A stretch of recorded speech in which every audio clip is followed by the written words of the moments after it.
This episode is brought to you by Vital Farms.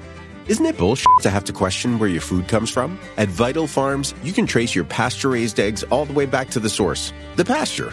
On the side of each pasture-raised carton of eggs, you'll find the name of the farm where your eggs were laid. And when you look the farm up on their website, you'll get a peek at all the sunshine, fresh air, and open space the hens enjoy. Learn more and find out where to buy them at vitalfarms.com. Vital Farms, keeping it bullshit-free. Welcome to the Human Capital Innovations Podcast, your go-to source for personal, professional, and organizational growth and development. We hope you tune in often for all things people management, organizational development and change, organizational leadership, and social impact related. Maximize your personal and organizational potential with Human Capital Innovations Podcast.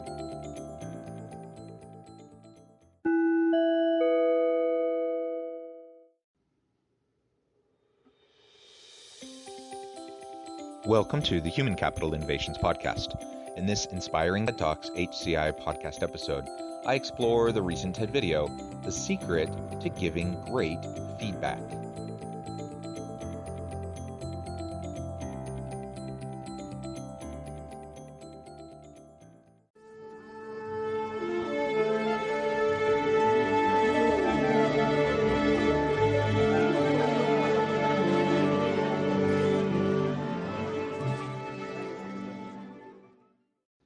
Welcome back to the Human Capital Innovations Podcast. It's great to be with you again today for this inspiring TED Talks HCI podcast episode. Today I'll be exploring the recent TED video, The Secret to Giving Great Feedback. Humans have been coming up with ways to give constructive criticism for centuries, but somehow we're still pretty terrible at it. Cognitive psychologist LeeAnn Renninger shares a scientifically proven method for giving effective feedback. Thanks for joining me, and I'll catch you on the flip side of this first clip.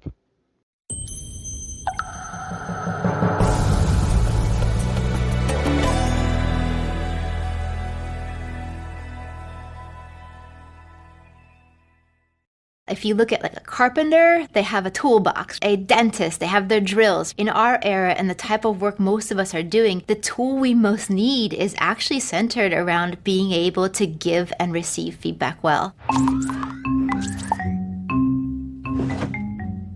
Humans have been talking about feedback for centuries. In fact, Confucius, way back in 500 BC, talked about how important it is to be able to say difficult messages well. But to be honest, we're still pretty bad at it. In fact, a recent Gallup survey found that only 26% of employees strongly agree that the feedback they get actually improves their work. Those numbers are pretty dismal. So what's going on? The bottom line is that in today's world and the knowledge economy, we need to be able to communicate effectively with each other. And a huge piece of that communication is giving and receiving effective feedback so that we can learn and grow. Unless we can continually be pushing the edge of our understanding and learning new skills and honing our competencies and capabilities, we're going to be in a really tough place when it comes to being competitive in a global marketplace, both a global labor market, but also the product market for our product or service that we provide. So ultimately, we need to hone our communication skills generally, our feedback skills more specifically. And as she mentions in that recent Gallup survey, only 26% of employees strongly agree that the feedback they receive actually helps them in their job. Now, I don't know how the rest of that breakdown was. Perhaps another 25% said they somewhat agree, and some said they were neutral. I don't know what the actual mean score was on that survey, but the bottom line is that should be like the number one thing that we hone, especially as leaders, as supervisors, as managers. We need to be able to give effective feedback. So in this short TED video, she walks through some of the keys to giving effective feedback, scientifically proven methods that will help you hone your skills, competencies, and capabilities around feedback. The way that most people give their feedback actually isn't brain-friendly. People fall into one of two camps. Either they're of the camp that is very indirect and soft, and the brain doesn't even recognize that feedback is being given, or it's just simply confused. Or they fall into the other camp of being too direct. And with that, it tips the other person into the land of being defensive.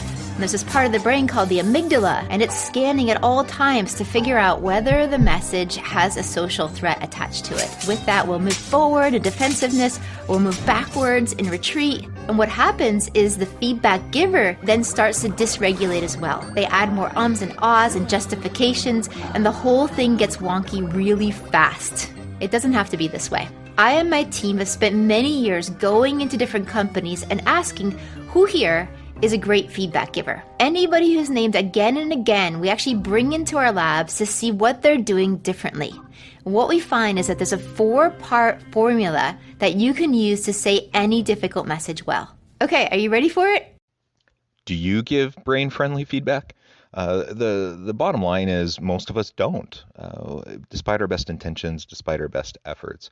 And in this short clip, she talks about the type of feedback giver who's just too general, too passive, too soft in their approach, versus the feedback giver who's too strong, too strident, too bold, too straightforward.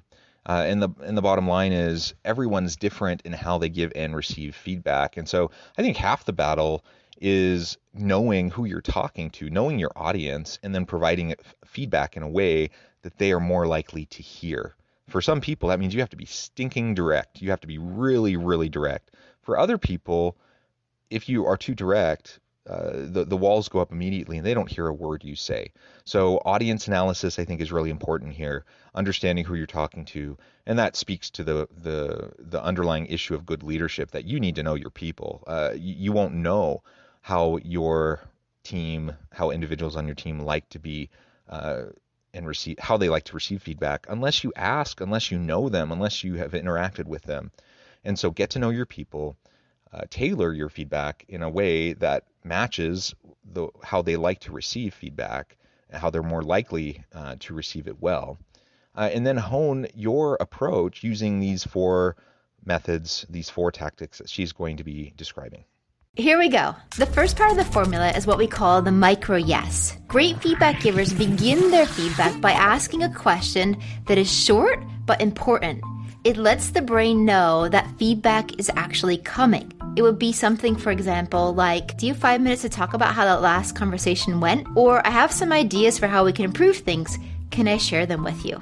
This micro yes question does 2 things for you. First of all, it's going to be a pacing tool. It lets the other person know that feedback is about to be given.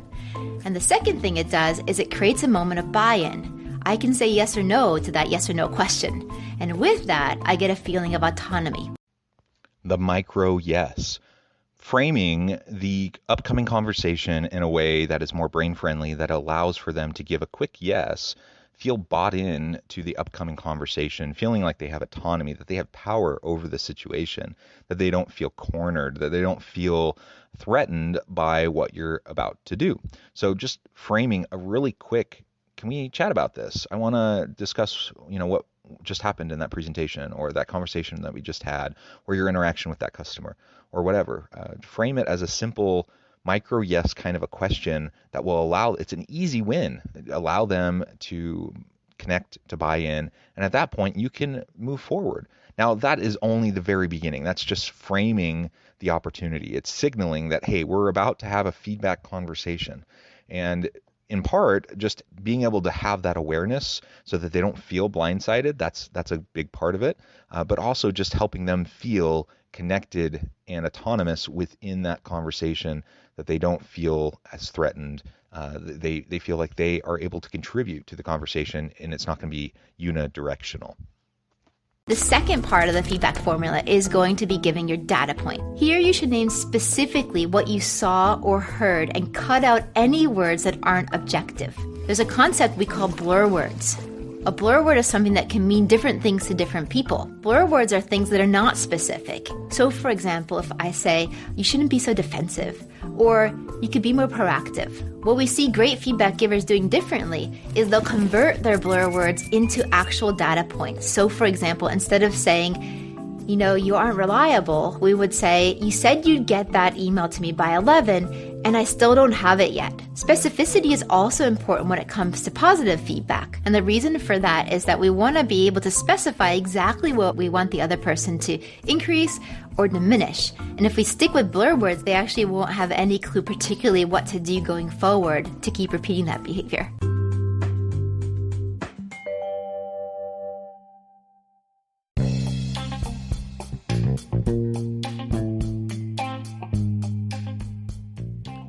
I'm excited to announce the publication of my new book from HCI Press, The Alchemy of Truly Remarkable Leadership: Ordinary, Everyday Actions That Produce Extraordinary Results. Consider how the nature of work has shifted over the past 50 years. With increased globalization, rapid technological advancement, and the shift in economic composition, the average job of today looks very different than the average job of 50 years ago. What will the jobs and organizations of tomorrow look like? Moreover, what does this all mean for organizational leaders? What are the core competencies and capabilities of organizations and their leadership that are prepared for continued disruption and geopolitical and socioeconomic shifts? Regardless of what the future holds, increasingly, leaders need to be socially minded, data-driven, decisive, champions of talent, and disruptors of the traditional notions of leadership, teams, organizations, and work. The Alchemy of Truly Remarkable Leadership will help you to explore your own leadership competencies and capabilities and consider ways to apply and implement them into your workplace and personal life.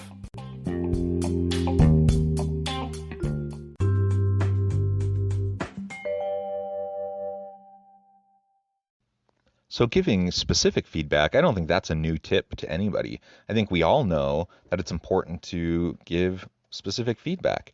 As receivers of feedback, we want to know what the person is actually thinking. And so when they're super general, when they use blur words as she describes it, then we don't really know. What we tend to take away from that when it's more general and when there's quote unquote blur words is that this person doesn't like us, and it seems more like a personal thing. It seems like the person might be out to get us because they're not actually giving us feedback that might be helpful, that could allow us to change behavior.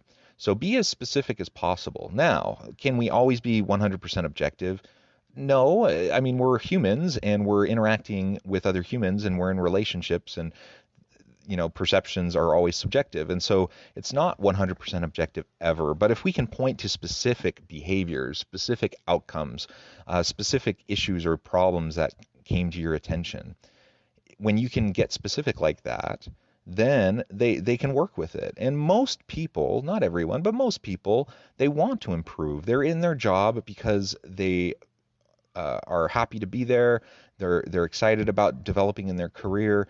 They want to learn. They want to grow. They eat up and desire the coaching, the mentoring, the feedback that you can give, but only if it's specifically given, if it's timely, and it's actually deemed as helpful. Otherwise, people just feel like they're running around trying to figure out like the hidden messages, the code behind the feedback that was given, and that's just a demotivator. The third part of the feedback formula is the impact statement. Here you name exactly how that data point impacted you. So for example, I might say, because I didn't get the message, I was blocked on my work and couldn't move forward. Or, I really liked how you added those stories because it helped me grasp the concepts faster. It gives you a sense of purpose and meaning and logic between the points, which is something the brain really craves. So in the first two steps, you signal that feedback is about to happen, that there's going to be a conversation. You go for the quick yes, the easy win, generate autonomy, buy-in. The next step, of course, then at that point, you give the targeted, very specific feedback, the data point, the specific thing that you're addressing. Now, in this third step, you're giving the impact statement. You're helping them understand the outcome of what they did, whether it's good or bad, or neutral, I suppose. But the good, the bad, the ugly, at this point, you want them to be able to understand and connect through to the outcome. Whether it was intended or unintended, it doesn't really matter. They need to understand how their behavior impacts their coworkers, the leadership in the organization, the customers, the clients, whatever, right? That any key stakeholder, whatever that interaction is, they need to understand why it matters. And so if they're really creating an unhealthy team dynamic, they need to understand why specific things that they're doing are undermining the ability of the team to be effective together. If they're not communicating effectively, or they botched a presentation, they need to know specifically how they could do it better, what specific things didn't go well, what they can do to improve, and really how that's going to impact the team, the business, how it impacted them negatively because of the poor presentation, and how a better presentation can impact things positively. So always connect through, circle the loop, have the feedback come back to some sort of an impact, some sort of an action. And that will really make it more meaningful, more memorable, and ultimately it will increase the chances that your feedback will be effective.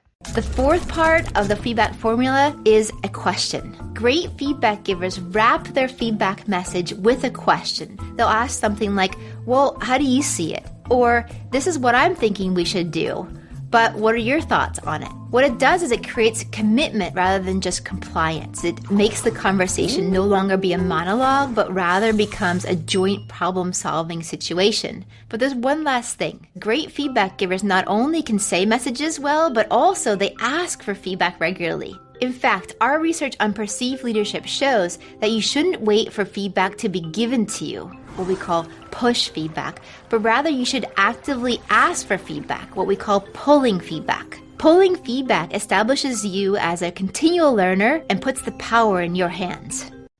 Creating commitment instead of compliance is so important. It's all about creating buy-in. It's about shared ownership, helping them see themselves within the conversation, and that they have the autonomy, the capability to ride with the feedback and ultimately make the difference in their own behavior, their own actions, their own attitudes, and how that's going to impact those around them.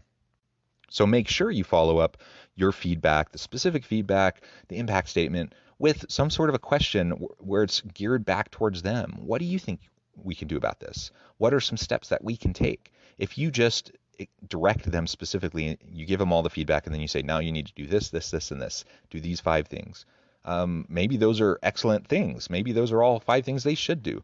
But there's so much more power when they can come up with those things, or at least collaboratively with you come up with those things. So you ask a question, maybe follow-up questions, maybe you have a conversational dialogue following the specific feedback that you just provided. So now they have the opportunity to feel like they are shaping the direction of the remediation, the correction that needs to happen, the new training, the networking, whatever the case may be, to improve their behavior, to improve their attitude.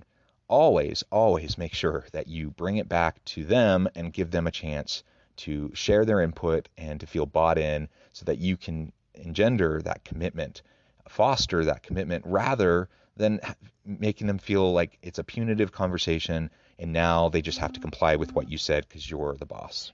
The most challenging situations are actually the ones that call for the most skillful feedback. But it doesn't have to be hard. Now that you know this 4-part formula, you can mix and match it to make it work for any difficult conversation. It is true. We find ourselves in all sorts of different situations, and some are easier, and you give some nice positive feedback. That's not a hard conversation to have. People usually aren't uncomfortable when you're giving good feedback. But when it's challenging feedback, when it's constructive criticism, when it's discipline, when it's termination in communication, like these are all forms of feedback that can be really hard to do. So we need to be able to frame it and couch it in a way that's going to be helpful and beneficial, both in terms of our communication, but also for the person receiving it.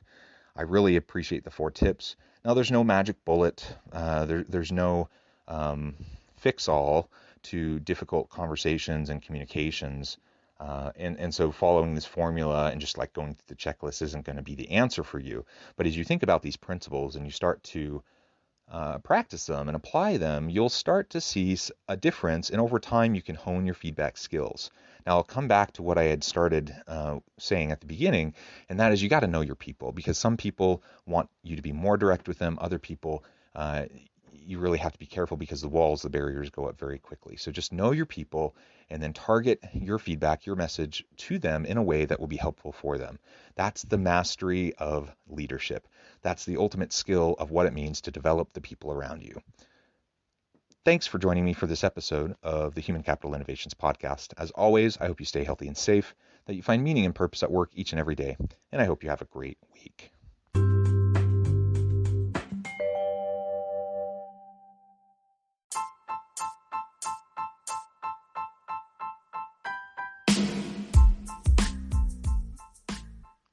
We are excited about the launch of HCI's new magazine, Human Capital Leadership. Human Capital Leadership is a free, interactive e-magazine designed to help individuals, leaders, and organizations find innovative approaches to maximize their human capital potential. We will be publishing issues quarterly in August, November, February, and May. Check out the first issue and let us know what you think.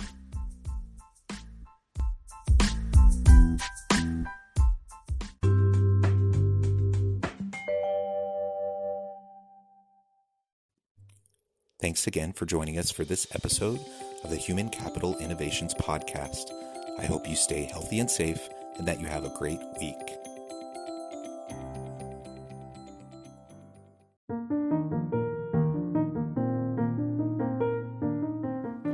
Check out our new weekly LinkedIn newsletter, Alchemizing Human Capital, exploring industry trends via original research and interviews with executives and thought leaders from across the globe. We look forward to having you join us.